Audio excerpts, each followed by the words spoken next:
자, 이제 오늘 하셔야 되는 얘기는 물질의 특성에 대해서 했으니 혼합물의 분리에 대해서 하셔야 되거든요. 그래서 자기네들이 가지고 있는 책에서요. 혼합물의 분리 세 번째 내용 26페이지 피시면 여기서부터 가죠. 자, 요 앞부분에 해당되는 내용은 조금 전에 선생님이 테스트 보기 전에 한번 했던 얘기라서 간단하게 넘어갈 수 있을 것 같아요. 자, 그래서 보시면 첫 번째 우리요 아까 했었던 얘기가 이 책에서는 뒤에 나왔어요. 지구상에 있는 모든 물질 보지 말고 해봐. 자, 지구상에 있는 모든 물질은 분류할 수 있다. 무슨 물질과 무슨 물질은 분류할 수 있어? 그렇죠. 한 종류의 물질로만 되어 있는 순물질하고요. 두 종류 이상의 물질이 섞여 있대요. 그 섞여 있는 물질을 우리는 혼합물이라고 부르면 되고, 혼합물은 적어도 그 안에 두 종류 이상이 섞여 있어야 돼 라고 얘기를 했습니다. 자, 이러한 순물질에도 한 종류만 있는데 그 안에 원소도 한 종류로만 되어 있어. 예를 들면 수소기체나 산소기체나 질소기체들이 한 종류의 원소로만 되어 있는 물질이야. 이런 애들을 우리는 원소물질이라고 하고요. 자, 물질 속에 사실은 원소가 두 종류 이상 들어있는 물, 이산화탄소, 다음 시간부터 여러분들이 계속 볼 거예요. 물, 이산화탄소, 소금은 이렇게 써요. 나트륨이라는 원소하고 염소라는 원소가 결합된 거야. 자, 이런 식으로 원소가 두 종류 이상 결합돼서 만들어진 순물질을 멋진 말. 네, 원소가 화합했어요. 화합물 이렇게 얘기해요. 이런 애들이 순물질이고요. 그 다음에 혼합물도 두 종류로 나누죠. 불러봐. 뭐하고 뭐? 그렇죠. 자, 우리는 혼합물을 나눌 때도 고르게 섞여 있으면 균일 혼합물이라고 하고, 고르게 섞여 있는 모든 애들을 우리가 싸잡아 용액이라고 불러. 그러니까 용액들이 균일 혼합물인데, 이 용액 중에서 균일 혼합물 중에서 액체 상태의 균일 혼합물은 소금물, 설탕물, 그 다음에 소주처럼 무슨 용액 하는 애들이 다 균일 혼합물이고요. 그리고 집에 있는 식초도요. 물에다가 빙초산이라는 거 탄 거예요. 균일 혼합물이에요. 그래서 이런 것들이 균일 혼합물이고, 그런가 하면 고체 중에 균일 혼합물은 여러 금속을 섞어서 만든 합금이 있어요. 이걸로 땜납 같은 거 만든다 그랬어요. 자, 그 다음에 또 균일 혼합물 중에서 우리 눈엔 보이지 않지만 여기 있는 공기가 대표적으로 균일 혼합물에 속해 라고 얘기를 했었단 말이죠. 그래서 이런 것들이 균일 혼합물의 대표적인 거야 라고 하는 거 여러분들이 조금 기억하시면 좋을 것 같고요. 그 다음에 섞이는데 고르지 않게 섞여 있는 걸 뭐라 그러니? 그렇죠. 불균일 혼합물이야. 자, 불균일 혼합물이라는 걸 판단할 땐 가장 쉬운 게 건더기 있는지 봐. 건더기 있는 애들 다 불균일 혼합물이야. 그리고 불투명한지 봐. 불투명한 애들은 다 불균일 혼합물이야. 그래서 우리가 알고 있는 흙탕물이라든가 우유가 대표적인 불균일 혼합물에 속해 라고 얘기했어요. 됐죠?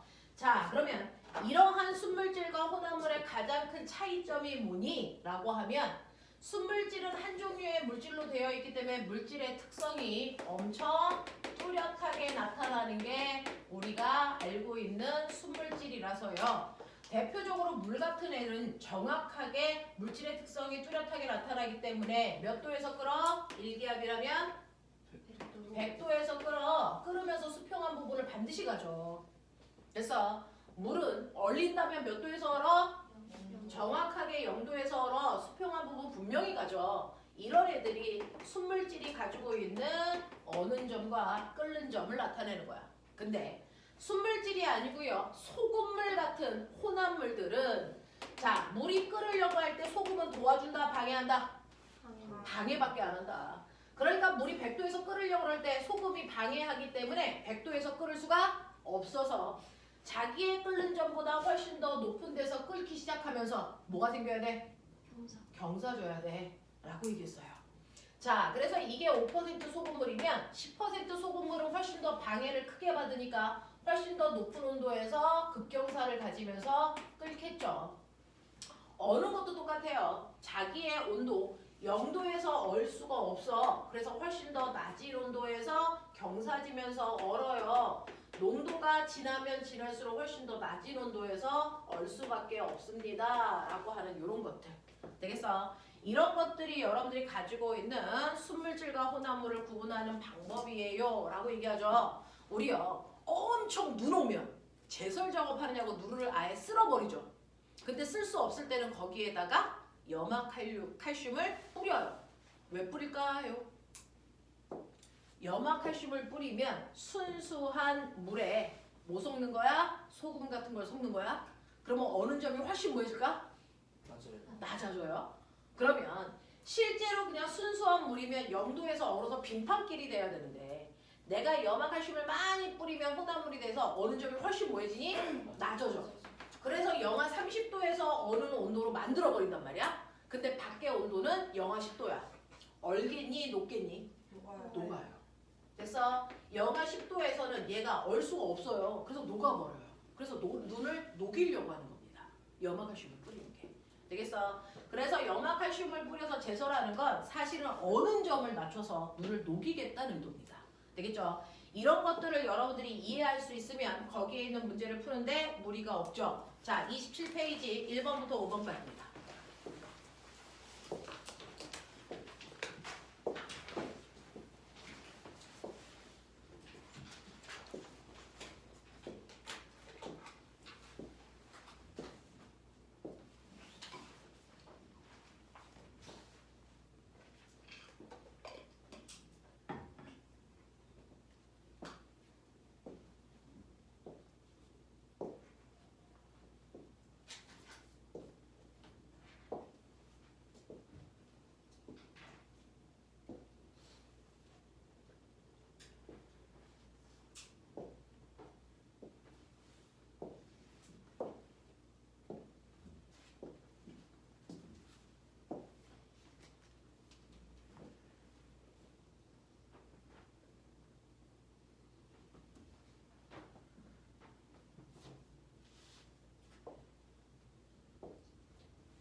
자, 시간 모자란 사람 없어요.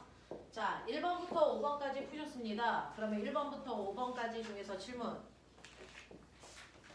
괜찮아요? 자, 이게 바로 순물질과 혼합물이고요. 그 여러분들이 가지고 있는 27페이지 왼쪽에 보면 조그만 문제 있어요. 칸 채우는 거 볼게요. 한 가지 물질로만 이루어진 물질을 뭐라 그런다고? 순물질. 두 가지 이상의 순물질이 섞여 있으면 혼합물. 자, 누구는 특정한 조건에서 물질의 특성이 일정하지만 물질의 특성이 일정한 거 누구? 순물질. 그래서 혼합물은 물질의 특성이 일정하지 않다. 이렇게 되는 거죠. 그래서 순물질과 혼합물을 정확하게 구분할 수 있으시면 되겠습니다. 자, 그러면 오늘 하셔야 되는 본론으로 가죠. 자, 그러면 이러한 혼합물이 있다고 쳐봐. 한 번 혼합물 만들면 그걸로 끝이야? 이거 순물질로 돌릴 수 없어? 이런 얘기예요. 내가 소금에다가 물을 타서 소금물이라는 걸 만들었어요. 그러면 얘는 다시 물과 소금으로 돌릴 수 없니? 있어요. 혼합물을 다시 순물질로 나누어내는 걸 우리는 분리한다라고 해요. 분해한다는 단어는 쓸 수가 없습니다. 그래서 우리가 하고자 하는 건 이러한 혼합물을 원래 순물질 상태로 분리하는 걸 배워보고 싶다는 거죠. 어떻게 하면 혼합물을 순수한 물질로 다시 분리할 수 있니? 이거 하고 싶다는 얘기예요. 혼합물의 분리입니다. 분리예요. 자, 그러면 이러한 혼합물을 분리할 때도 우리는 방법이 있죠. 거기에 섞여 있는 물질이 하나가 아니고 여러 개가 섞여 있네. 얘네들을 분리할 때는요. A와 B가 가지고 있는 성질 차이. 바로 뭘 얘기해요? 물질의 특성. 그 물질의 특성 차이를 이용해서 분리하는 겁니다.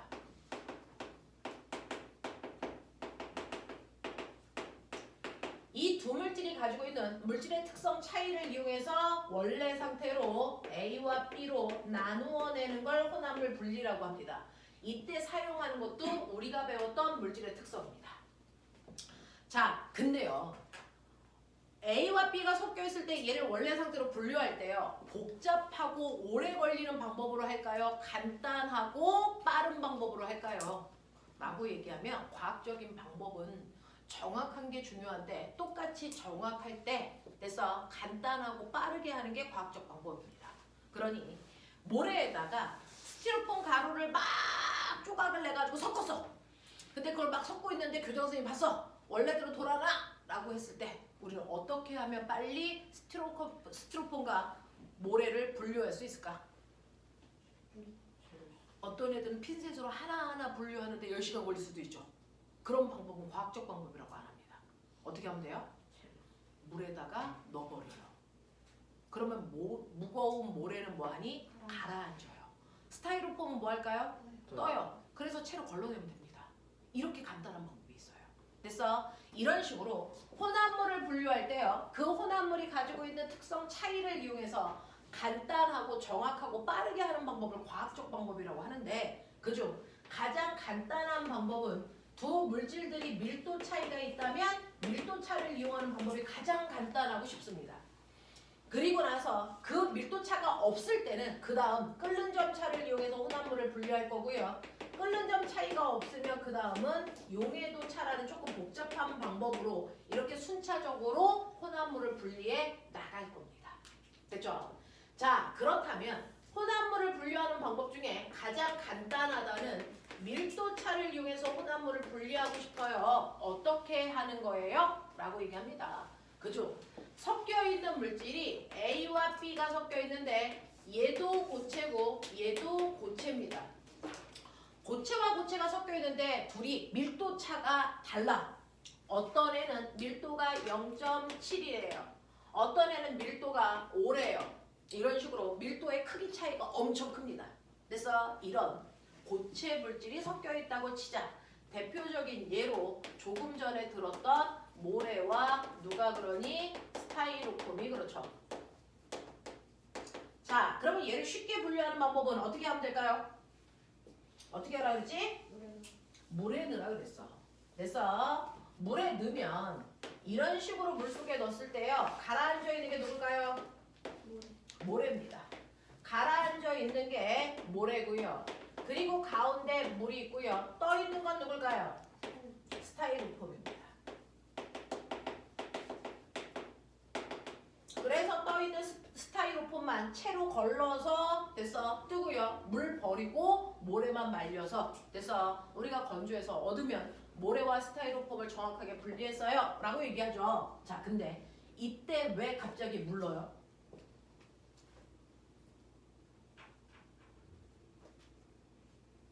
생각해봐. 왜 물러요? 밀도가 그쵸. 밀도차를 이용해서 분류할 건데 그러면 여기서 넣어야 되는 액체는 어떤 조건이 있을까요? 스물지 어떤 조건이 있을까요? 두 물체 밀도의 중간에 있어. 맞아요. 한 놈은 띄울 거니까 적어도 스타이로폼의 밀도보다는 커야 됩니다. 한 놈은 가라앉힐 거니까 모래보다는 밀도가 뭐 해야 됩니까? 작아야죠. 그래야 하나를 가라앉히고 하나를 띄울 수 있죠. 그래서 이때 여러분들은 뭐 해야 된다?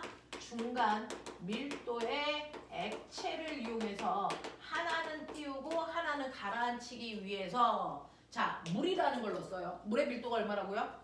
1. 물의 밀도만 외우시면 된다 그랬어요. 자 그래서 스타이로폼은 1보다 밀도가 작고요. 모래는 1보다 밀도가 크기 때문에 중간 밀도의 액체를 우리가 물을 써서 하나는 띄우고 하나는 가라앉혔습니다. 됐죠? 자 그러면 선생님 저는 모래와 소금이 섞여 있을 때도 이 방법 쓸 수 있어요? 모래와 소금이 섞여 있는데 거기다 물 집어넣는다고 쳐. 그럼 어떤 일이 발생하니? 녹아요. 소금이 녹죠. 이렇게 녹이는 건 용해도를 이용한 거지 밀도를 이용한 게 아닙니다. 알겠어? 그래서 이 중간 밀도의 액체는 조건이 있습니다. 반드시 두 고체를 녹이지 않아야 된다 이 뜻입니다. 두 고체를 녹이지 않는 액체를 이용해서 하나는 띄우고 하나는 가라앉히는 방법으로 됐어? 네, 이 아이들을 우리는 분류할 수 있다. 자, 그러면 이거 우리가 실제로는 뭐 할 때 썼어요? 우리 옛날에 조선시대 때는 농사 짓는 농경사회였어요. 그러면 농사 짓기 위해서요. 전년도에 추수했던 쌀을 먹지 않고 1년 동안 보관합니다. 그랬다가 봄이 되면 그 쌀들을 뿌려가지고 거기서 벼가 나면 벼를 노래다 심어서 됐어? 키워서 추수합니다. 이런 식으로 우리가 농사를 짓는 거거든요. 되겠어? 근데 1년 동안 보관한 쌀에는 좋은 벽시도 있지만 쭉정이인 나쁜 벽시도 있겠죠. 그 쭉정이를 심어봤자 거기서 벼가 나니 안 나니? 안 나요. 그러니까 걔네들은 걸러 버리고 좋은 벽시만 심어야 되거든요. 그러면 쌀가마니에 있는 좋은 벽시와 쭉정이 어떻게 구분할까요? 라고 하는 겁니다. 그래서 좋은 벽시와 쭉정이를 분류할 때 우리 조상들이 바로 이 방법을 썼다. 되겠어? 자, 중간 밀도의 액체를 넣어서 누구를 가라앉힐까요? 밀도가 큰 누구요? 좋은 벽시를 가라앉힙니다. 그리고 밀도가 작은 쭉정이를 띄울 건데요. 문제는 좋은 벽시의 밀도가 5인데 쭉정이의 밀도가 1.2야. 그럼 물에다 넣어. 어떻게 될까? 다 가라앉아. 그러니까 이땐 중간 밀도의 액체가 물일 수가 없습니다. 물보다 힘센 액체가 필요합니다. 그래서 우리 조상들은 이 물에다가 뭘 집어넣게요? 힘센 소금을 탑니다. 자, 소금을 타면 탈수록 소금 때문에 물의 밀도가 점점 뭐해질까요? 커집니다. 됐어? 그래서 1.2보다는 크고 5보다는 작은 소금물을 만드는 거야. 그게 바로 15% 소금물이에요. 15% 소금물을 만들면 중간 밀도의 액체가 됩니다. 그래서 쭉정이는 띄우고 됐어? 좋은 벽시는 가라앉힙니다.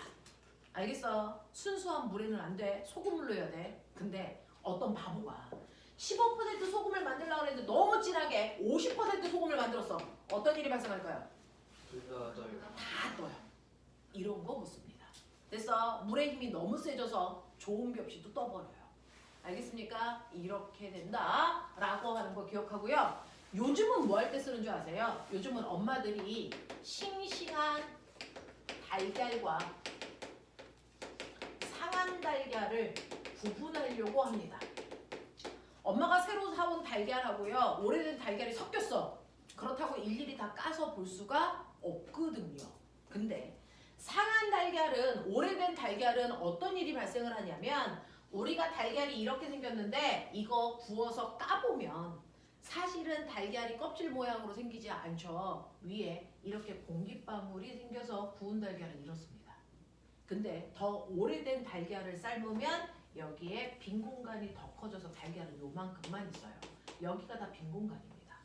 그래서 이렇게 달걀은 오래될수록 빈 공간이 커져. 빈 공간이 커진다는 얘기는 밀도가 커질까 작아질까? 작아진다는 얘기예요. 가벼워진다는 얘기예요. 되겠어? 그래서 싱싱한 달걀과 상한 달걀을 집어넣으면 사실은 싱싱한 달걀이 밑에 가라앉는다. 상한 달걀은 위에 뜬다. 근데 문제가 있다. 상한 달걀도 밀도가 물보다 크다. 그럼 얘를 띄우기 위해서 뭐가 필요하다? 15% 소금물이 똑같이 필요합니다. 그래서 15% 소금물에 집어넣으시면 상한 달걀은 둥둥 뜨고 싱싱한 달걀은 가라앉아서 분류할 수 있어요. 라는 얘기입니다. 그래서 이런 식으로 밀도차를 이용해서 우리가 혼합물을 분류한다 라고 하는 거 기억해 두시면 되는데 이때 밀도차는 있는데 선생님 고체가 아니고요. 얘도 액체, 얘도 액체예요. 됐어? 예를 들면 물과 기름이 섞이니 안 섞이니? 그게 바로 밀도차 때문이에요. 누가 가라앉을까요? 물이 가라앉고요. 누가 뜰까요? 누가 뜰까요? 기름이 뜹니다. 일로 와.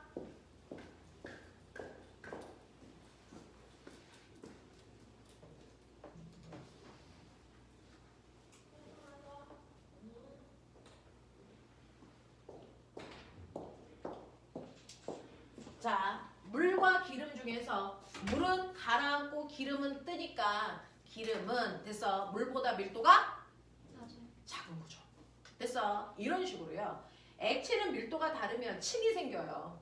근데 거기다가 굳이 중간 밀도의 액체 넣을 필요 있어? 없죠. 자, 이렇게 될 때는 어떠냐면 특별한 도구를 사용합니다. 특별한 도구를 사용하는데 이렇게 생긴 도구에 이름이 있어요. 얘 이름이 분별, 이름 외우셔야 됩니다. 분별 깔때기. 그래서 분별 깔때기를 사용한다. 분별 깔때기법. 우리 이렇게 얘기할 건데 이렇게 분별 깔때기에다가 물과 기름을 때려 부어. 그러면 누가 밑에? 누가 밑에? 물이 밑에. 누가 위에? 기름이 위에. 이렇게 둥둥 뜨죠. 그랬을 때 밑에 이렇게 나사로 잠깁니다. 그 나사의 이름이 콕입니다. 잠근 상태로 부어요. 그러면 이렇게 층이 생기는데 자, 맨 처음에 그냥 때려 부을 때 무거운 물이 들어가면서 가벼운 기름이 깔려요. 밑에 몇 개가. 이렇게 깔려 들어가요. 기름이. 그럼 이 상태로 분류하면 의미가 없죠. 그래서 나는 얘네들을 정확하게 분류하려고 윗뚜껑을 닫습니다. 위에 얘 이름을 마개라고 합니다. 마개를 덮어. 자, 덮은 다음에 이걸 쉽게 막 이렇게 하면 더 섞입니다. 그러지 말고 됐어. 아이들 흔들듯이 천천히 몇 번만 흔들어요.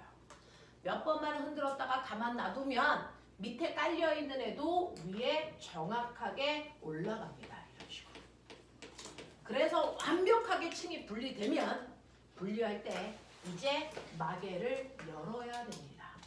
마개를 열어야 이때 발생한 가스도 밖으로 나갈 뿐만 아니라 실제로 공기가 들어와서 얘를 꾹 눌러줘야 얘가 내려가거든요.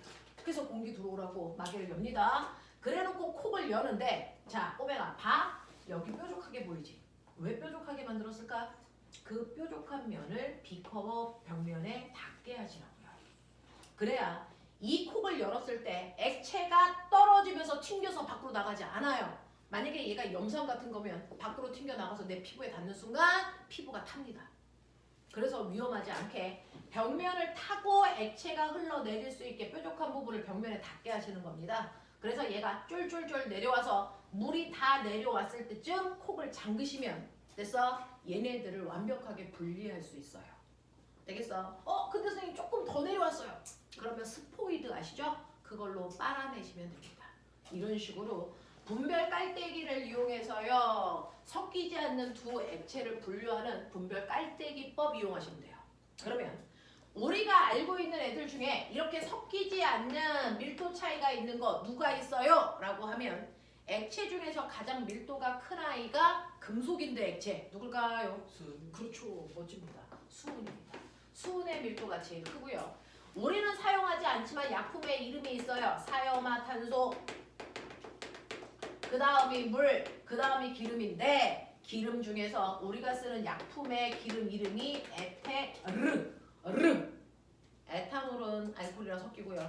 에테르는 기름이라 안 섞여요. 그래서 에테르 대신에 석유나 기름 넣어도 똑같다는 얘기입니다.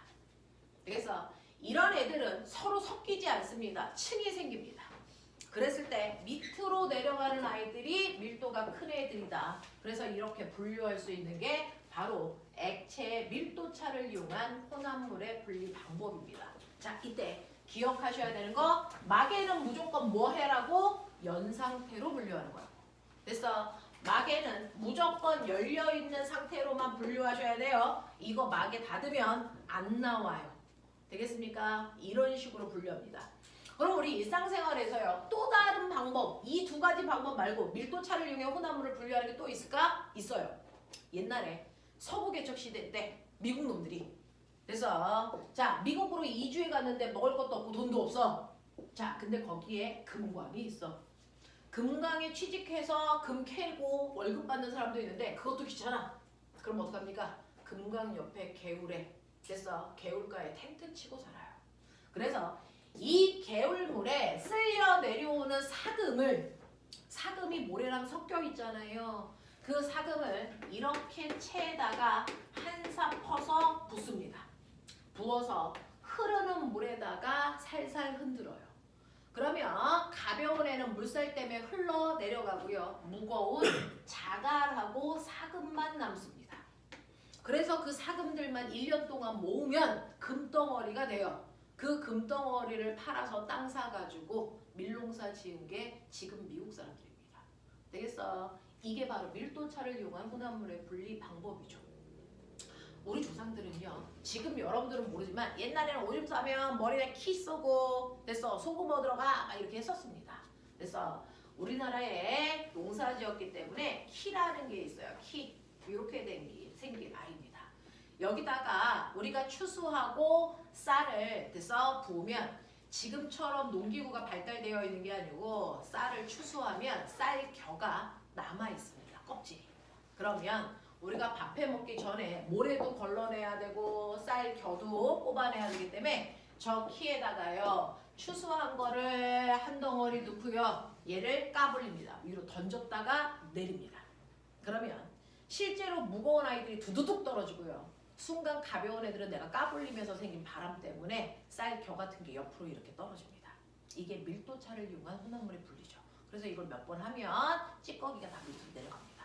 그래서 이런 식으로 해서 밀도차를 이용한 혼합물의 분리 방법을 옛날에 우리 조상들도 썼고요. 요즘은 재활용 쓰레기 분류할 때 씁니다. 엄마가 일주일에 한 번씩 재활용 쓰레기를 분류한다고 분류했지만 사실은 완벽하게 분류가 안 되니까 재활용 센터에서는 이렇게 컨베이어 벨트가 있는데 특이하게도 컨베이어 벨트가 끊겨져 있어요. 가면 갈수록 컨베이어 벨트의 간격은 더 넓어집니다. 자 여기다가 재활용 쓰레기 분류한 걸 때려 붓습니다. 여기에는 철도 있고 유리도 있고 플라스틱도 있고 막 이래요. 자 그러면 이때 이 위에 엄청 큰 자석이 있어서 금속들을 가서 달라붙습니다.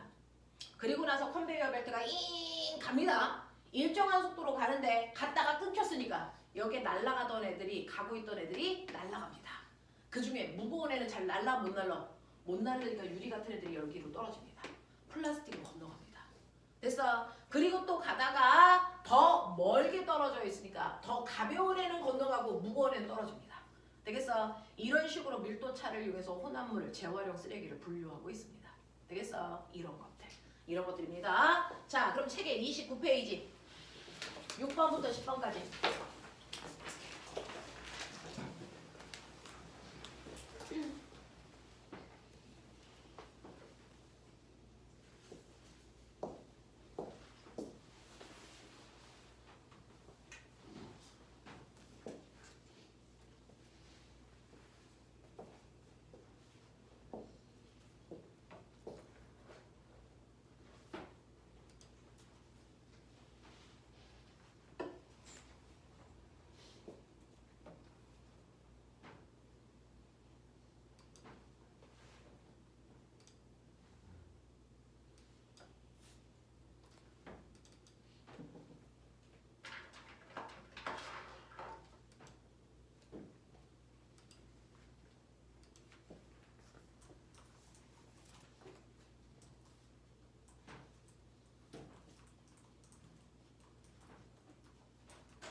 자, 보시면 6번부터 10번까지 중에서 질문.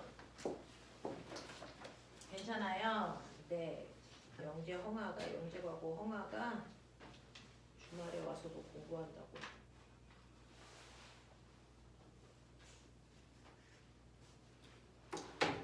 자, 질문 없으면 넘어갈게요. 자, 넘어오시면 두 번째요.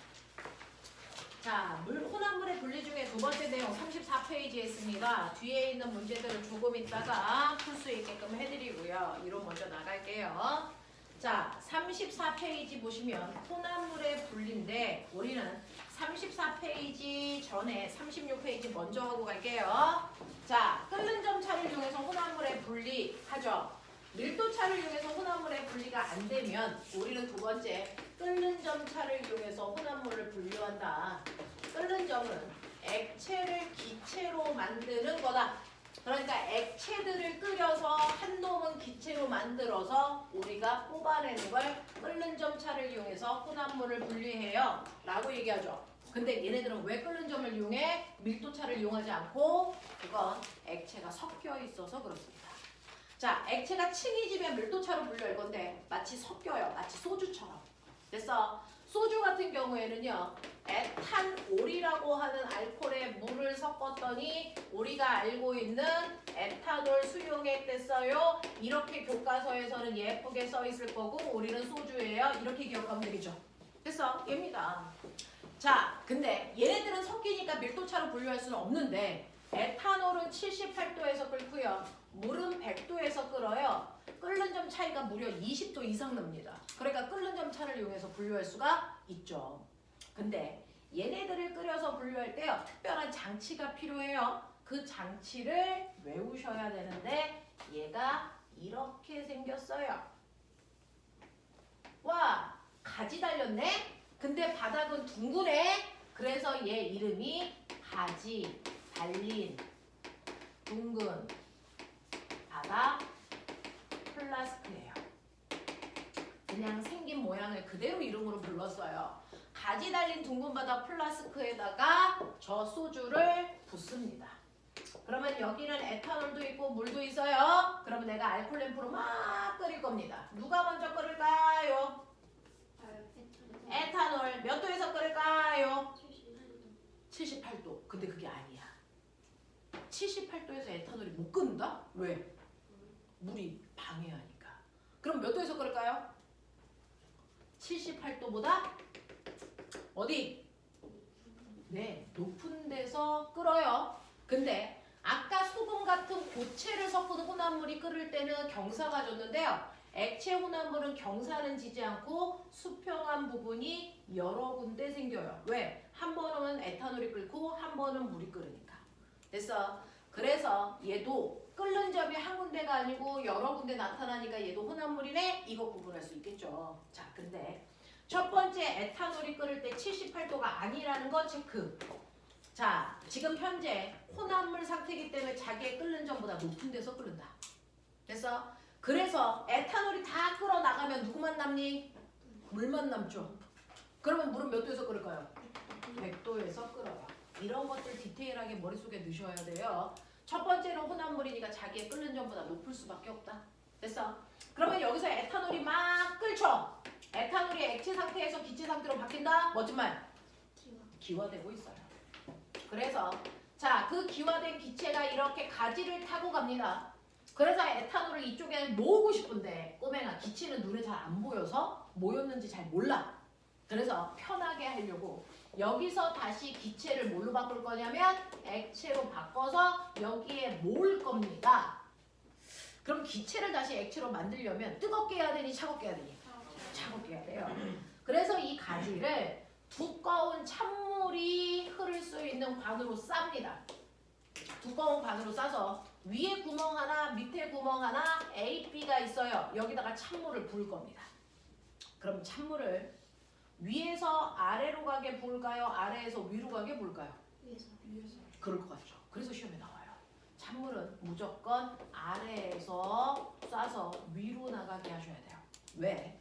위에서 아래로 부면 이 찬물은 중력 때문에 감싸지 않고 그냥 나가버려. 그러니까 얘를 냉각을 못 시켜. 붓는 순간 쭉쭉 빠져. 근데 아래에서 부으면 물이 됐어 말려 올라가면서 넘치는 아이들만 윗구멍으로 빠져나갑니다. 그러니까 기체가 지나가는 얇은 관을 찬물이 감싸고 있어서 완벽하게 냉각시킬 수 있어요. 그래서 찬물은 무조건 아래에서 위로. 됐어. 찬물은 무조건 아래에서 위로. 됐죠? 이렇게 가겠습니다. 자, 그러면 이때 기체가 액체로 멋진 말. 아니 액화가 일어나서 그 액체가 뚝뚝 떨어져서 에탄올만 여기서 뽑아낼 수 있죠. 자, 이런 식으로 끓여서 분류하는 방법을 외우셔야 됩니다. 이걸 증류라고 합니다. 증류라고 합니다. 됐어. 끓여서 얻는 방법을 우리가 증류, 끓여서 액체로 바꿔서 얻는 방법을 증류라고 한다. 이렇게 증류를 통해서 우리는 에탄올 수용액을 분류할 수 있는데 문제는 여러분들 물을 냄비에 넣고 끓이면 물이 끓다가 갑자기 확 하고 넘치죠. 그러면 여기를 끓이고 있는데 됐어? 만약에 갑자기 물이 끓여서 넘치면 실험이 망한 겁니다. 그래서 갑자기 끓어 넘치지 않게 여기에 우리는 물질 하나를 넣습니다. 이걸 끓임 쪽이라고 합니다. 끓임 쪽이라는 걸 넣는데 이 끓임 쪽은요. 천천히 가열하게 하는 거예요. 그래서 갑자기 끓어 넘침을 뭐 하는 거냐면 방지하는 겁니다. 갑자기 끓어 넘치는 걸 방지하기 위해서 끓임 쪽이라는 걸 넣는데 끓임 쪽은 여러분들 집에 있는 쿠킹 오일, 금속 조각을 잘라서 넣으시면 돼요. 됐어? 그럼 갑자기 끓어 넘치는 걸 방지해서 천천히 온도가 올라가는 거죠. 됐어?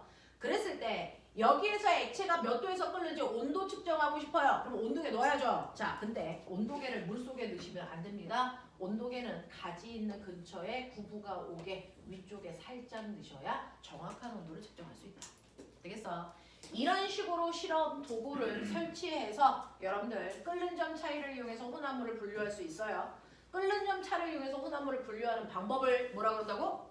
방법. 증류.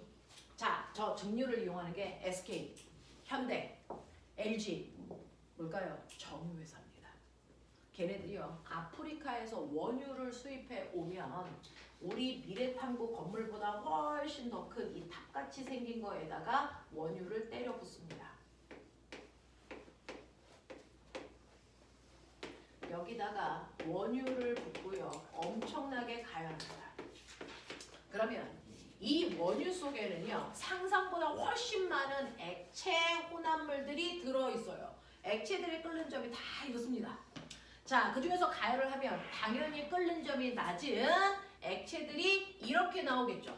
그중 끓는 점이 비슷한 요만큼의 액체가 나올 동안 다른 입구 다 막고 위에 있는 입구만 열어놓습니다. 그래서 끓는 점이 낮은 애는 가장 위에서 나옵니다. 이게 바로 가스라고 하는 도시가스입니다. 이렇게 해서 어떻게 도시가스입니다. 됐어? 그리고 나서 얘네들이 다 끌어나가면 위에 있는 입구를 막고 그 다음 입구를 엽니다. 그래서 끓는 점이 비슷한 얘네들이 나올 때까지 열어두면 여기서 나오는 게 여러분들이 알고 있는 휘발유라고 하는 가솔린을 얻습니다. 그걸로 자동차가 달리는 거죠. 됐어? 그 다음에 여기서 다 끌어 나오면 이 입구 막고 그 다음 입구를 순차적으로 엽니다. 그랬을 때 나오는 게 순서대로 등, 경, 중입니다. 등, 유, 경, 유, 중, 유. 됐어? 네, 얘는 비행기에 쓰는 기름. 얘는 무쏘 같은 자동차에 쓰는 기름. 이거는 배에 쓰는 기름. 이런 것들을 얻어요. 됐어? 자, 그리고 나서도 남는 이 찌꺼기의 이름이 있습니다. 얘 유명해요. 얘 이름이 아스팔트입니다. 그거 도로에 뿌려서 아스팔트 깐 겁니다. 되겠어? 그러면 이 중에서 가장 끓는 점이 높은 게 누굴까? 아스팔트. 아직도 안 끓었으니까. 되겠습니까? 이런 것들입니다. 그래서 원유는 하나도 버리는 게 없이 우리가 잘 쓰고 있어요. 가스, 가솔린, 등경중. 가스, 가솔린, 등경중. 이렇게 외우셔야 돼요. 가스, 가솔린, 등경중. 끓는 점이 낮은 애가 가장 위에서 나와요. 그러면 여기서 나오는 모든 물질은 순물질이니 혼합물이니? 여기서 나오는 아이들은 또 다른 혼합물입니다. 끓는 점이 비슷한 여러 개들이 한 구멍에서 나오고 있거든요. 얘네들에서 나오는 얘네들 다 싸잡아 또 다른 혼합물입니다. 그래서 이런 식으로요. 끓는 점 차를 이용해서 혼합물을 분류하니까 얘도 증류입니다. 그 증류가 일어나는 이 건물을 그래서 이 탑을 우리는 증류탑이라고 부른다. 이걸 증류탑이라고 부른다. 되겠어? 이런 식으로요. 이걸 증류탑이라고 부릅니다. 되겠죠? 자, 그래서 끓는 점 차를 이용해서 혼합물을 분류하는 에탄올 수용에 분류하는 방법, 그 다음에 원유 분류하는 방법 이런 것들 보여드렸습니다. 기록해 두시면 되죠. 그래서 여러분들이 가지고 있는 37페이지요. 37페이지에 그래서 네 6번부터 9번까지 하시면 되겠습니다.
우영이는 어제 뭐 했는데 오늘도 늦게 왔는데 졸렸냐?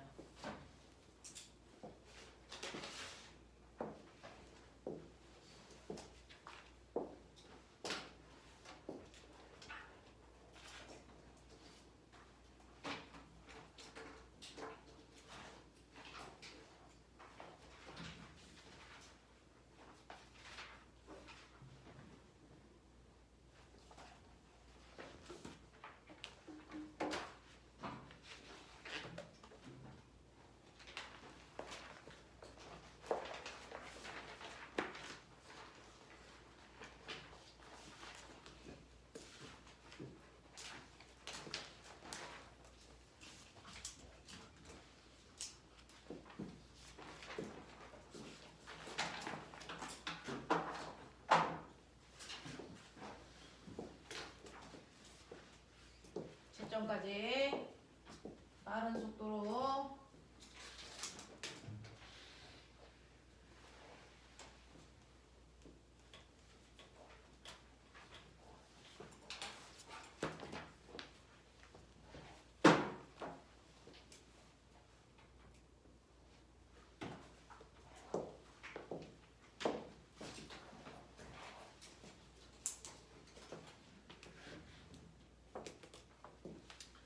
자, 시간 모자란 사람 없죠? 6번부터 9번까지 질문.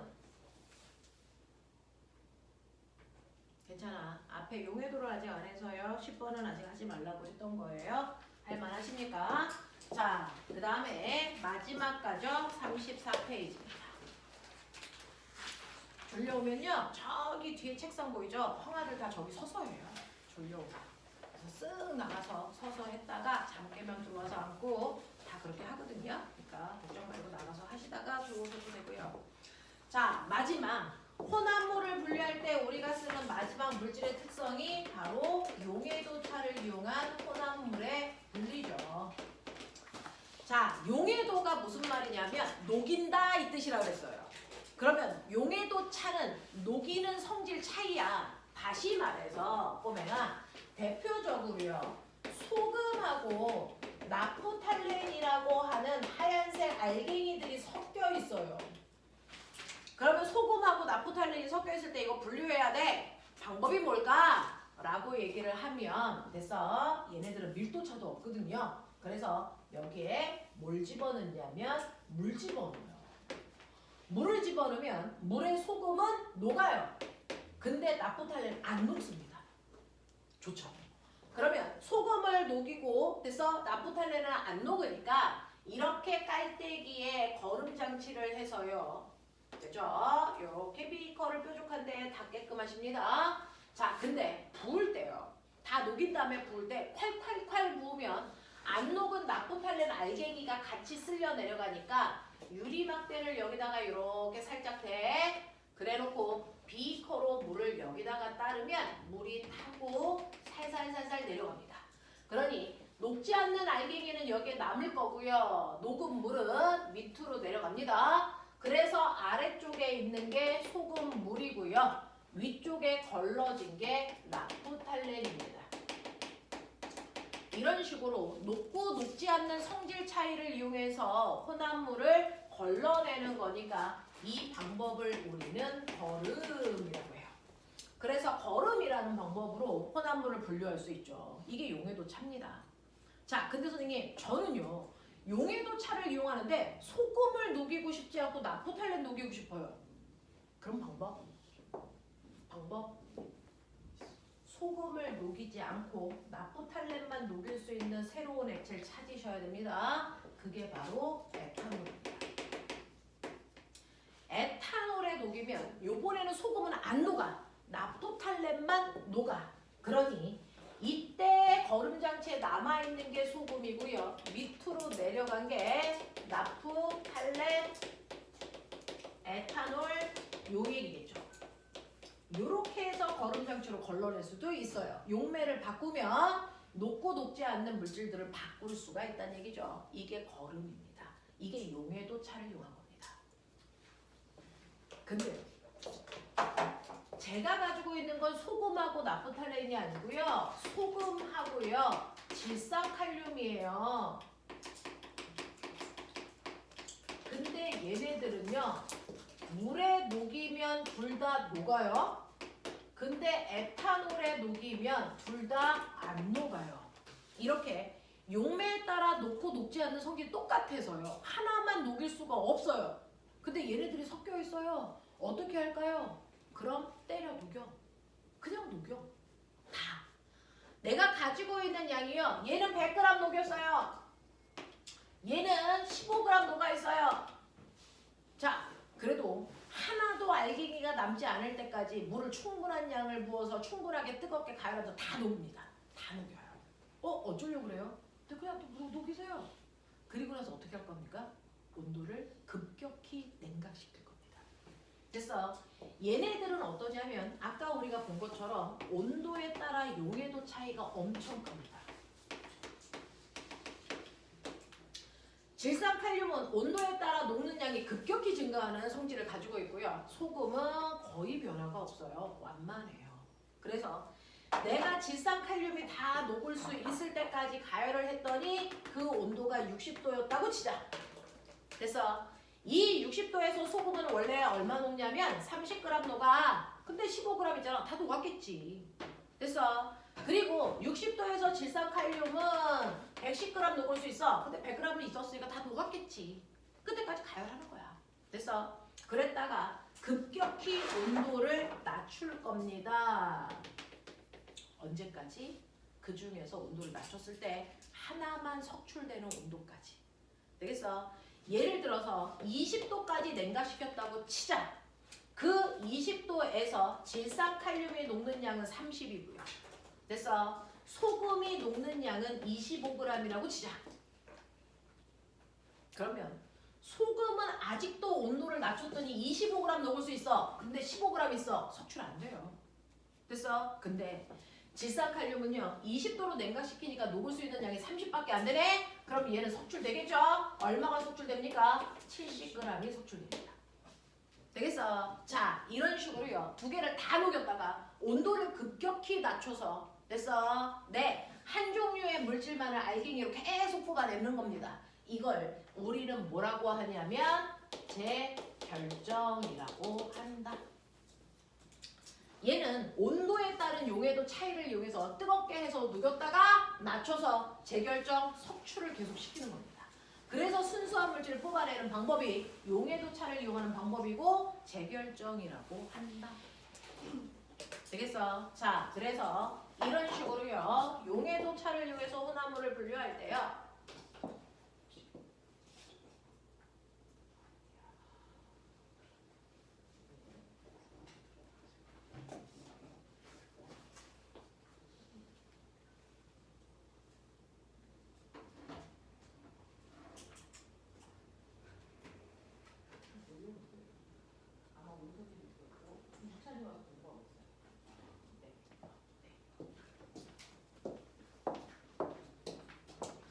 자, 이렇게 되어 있다라고 하는 거 기억해 두시면 되겠어요. 괜찮아요? 네, 이게 바로 용해도 차를 이용한 혼합물의 분리 방법이야. 자, 그래서 여러분들이 가지고 있는 35페이지입니다. 1번부터 5번까지.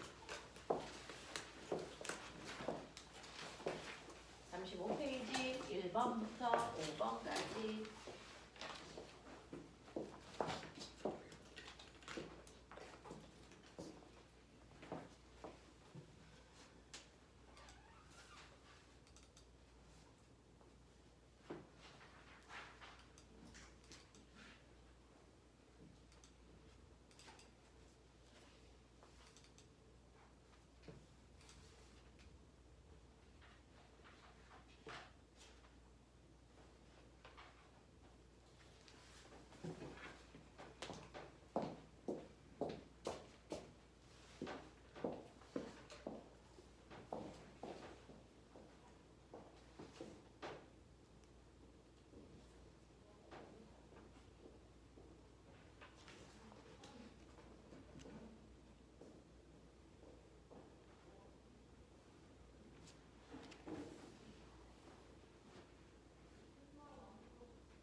섞었을까요?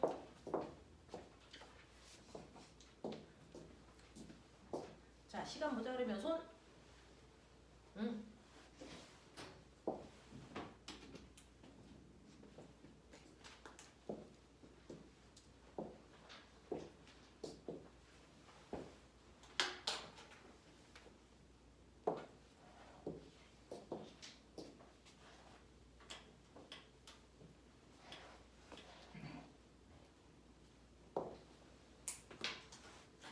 근데 요즘 추세는 어떠냐면요. 질문 있어요?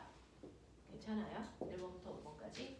요즘 추세는 어떠냐면, 그래서 여러분들이 가지고 있는 대표적인 문제에서 보시면 요즘 추세를 살짝 보여드릴게요. 42페이지 18번입니다.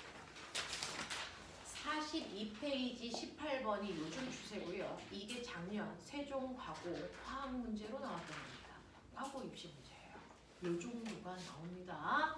자, 그 중에서 보시면 여기에 뭐가 있냐면 이제 2개를 섞지 않고 3개, 4개를 섞습니다. 자, 여기에 물 있어, 식용유 있어, 소금 있고 질산칼륨 있어. 얘네들을 하나하나 다 분리할 거야. 됐어? 그 분류 방법을 물어볼 건데, 꼬맹아, 얘네들을 다 섞었을 때 비커의 모양을 상상해봐. 어떻게 들어있을까? 꽉 찼어요. 꽉 찼어. 또? 층이 줬어요. 또? 여기 그러면 층이 이렇게 액체가 줬어. 밑에가 뭘까? 불러봐. 물. 여기 소금 녹아있죠.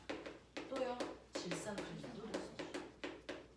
그러니까 물과 소금과 질산칼륨이 섞여 있는 용액이 밑에 가라앉아 있고요. 그리고 위쪽에 누가 뜨니? 식용유가 뜹니다. 이렇게 되어 있는 그림이야. 그래서 다 섞은 후에 모습을 상상해 보셔야 됩니다. 되겠어? 자, 그러면 얘네들을 이 상태로 분류할 건데요. 첫 번째는 식용유하고 남은물로 분류할 거야. 식용유하고 남은물로 분류할 거야. 무슨 차를 이용한 거야? 밀도차를 이용해서 분별 깔때기로 뽑아내면 됩니다. 되겠어? 그 남은 액체가 얘네들이 섞여 있는 얘네들을 얘기해요. 자, 그 다음에 두 번째는요. 남은 요객을요. 여기에서 질산칼륨만 뽑아내고 싶어. 우리 아까 배웠죠? 온도를 급격히 뭐 하면 돼? 낮추면. 질산칼륨만 석출돼서 나오고 나머지가 소금물이죠. 됐어? 그래서 이때는 용해도차를 이용해서 질산칼륨만 뽑아내는 겁니다. 자, 그러면 이제 남은 물은 소금물이니까 어떻게 합니까? 물을 끓여서 증류시켜요. 그러면 소금만 남겠죠. 이때 이용하는 건 끓는 점차를 이용하는 거예요. 되겠어? 이런 식으로요. 물질을 4개 정도 이용하면 얘네들을 분류할 때 혼합물을 분류하는 물질의 특성을 다 사용해야 된다. 이게 요즘 추세다. 되겠어? 이런 것들을 해나가실 수 있으시면 됩니다. 자, 그럼 지금까지 풀었던 거에서 질문. 괜찮아요? 없어요? 자, 선생님이 단원평가 보려고요. 다른 반들도 다 보고 있어서 이제 2학년 1학기 1단원이 다 끝났습니다. 여러분들은 다음 주에 문제 풀어오시면 되고요. 자, 오늘 배웠던 거. 오늘 배웠던 건 혼합물의 뭐야? 분리. 혼합을 분리하는 거야. 혼합물을 분리할 때 뭐를 이용하면 돼? 물질의 특성. 이거 이용하면 돼. 그 중에서 밀도차를 이용해서 혼합물을 분류할 때요. 고체고체 밀도차가 있는 아이들을 분류하려면 우리는 반드시 뭐 사용하면 돼? 중간 밀도의 액체 사용하면 돼. 그래서 하나는 띄우고 하나는 가라앉힐 거야. 그치? 근데 이 중간 밀도의 액체는 고체를 녹이면 안 돼. 그죠? 그리고 두 번째 액체가 섞여 있으면 뭐 사용하면 돼? 분별 깔때기 사용하자 이 얘기예요. 됐죠? 자, 그 다음에 두 번째 우리는 끓는 점차를 이용해서 혼합물을 분류합니다. 끓는 점차를 이용해서 혼합물을 분류하는 방법을 뭐라 그러지? 증류. 증류를 이용해서 에탄올 수용액도 분류했고 원유도 분류했습니다.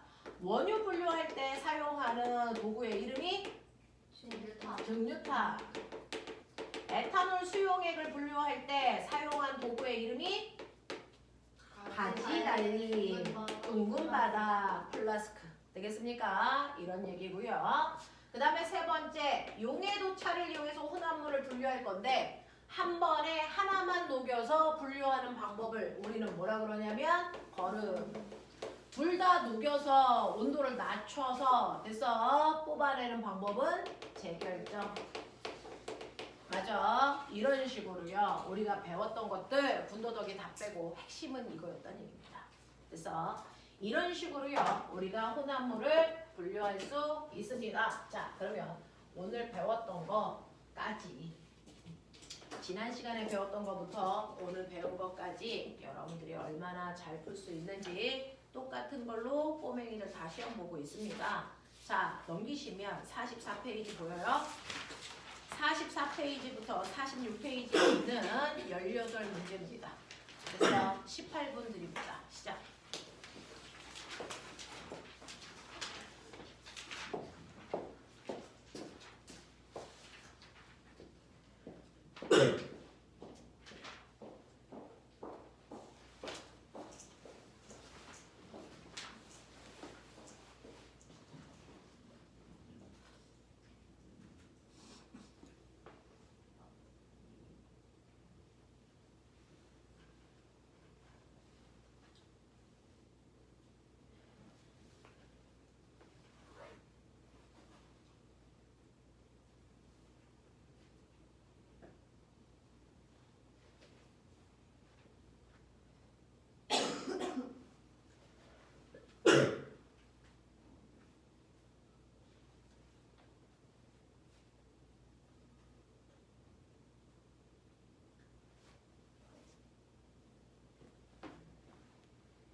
이거는 개별적으로 채점 안 하고요. 같이 하도록 할 겁니다.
자, 2분 있다가 채점하겠습니다.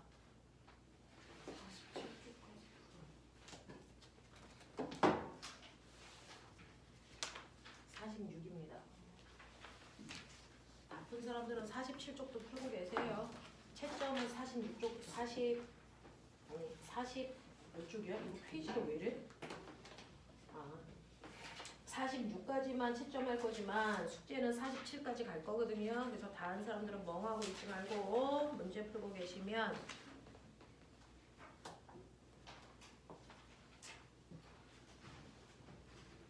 정확하게 50분에 채점할게요.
자, 시간 모자란 사람 손. 빨간 펜 준비. 여기까지만.